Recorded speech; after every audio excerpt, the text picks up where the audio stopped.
soutien de sa population néanmoins dans sa guerre, mais jusqu'à quel point quand le TVA va être ressenti, là pour le coup par tout le monde, ça de Moscou, Saint-Pétersbourg, peut-être ils vont pas sentir la conscription et la guerre de la même façon, mais là c'est tout le monde parce que c'est le TVA. Mais malgré tout, vous estimez que c'est une méthode couée de se dire par la voix de Keith Kellogg, Trump, etc. et d'autres que bon effectivement ça va mal, ils sont décimés.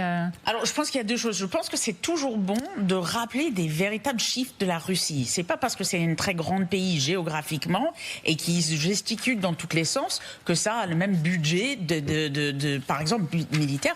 Je pense que le colonel avait raison de rappeler les chiffres, et le budget américain c'est pour une année, c'est voté chaque année, c'est une énorme somme pour un seul pays dans l'OTAN. Donc clairement il faut relativiser la puissance économique russe dans le contexte actuel. Maintenant l'administration américaine aime beaucoup aller un peu au-delà et être un peu dans une rhétorique très... dans l'excès, vous voulez dire. Dans l'excès, voilà.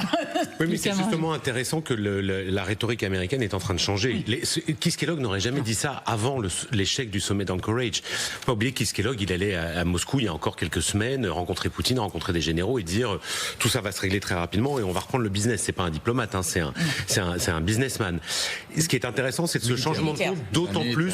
Pardon, un militaire. C'est pas Woodcock, hein. Oui, pardon. Il est en marche par rapport. Mais ce que je veux dire, c'est que le changement de ton est important parce que par ailleurs, ils savent très bien, les Américains, que eux, et c'est d'ailleurs ce que demandent les Européens, ils peuvent faire tomber l'économie russe. Ce que ne peut pas faire l'Europe, on en est au 18e plan de sanctions, et ça marche un peu, mais pas assez, alors que les Américains peuvent le faire. Ils peuvent avoir cette capacité à abîmer très sérieusement et à contraindre les Russes probablement un jour à aller à des négociations. Ils ne le font pas. Mais le changement de ton, je trouve, est très intéressin.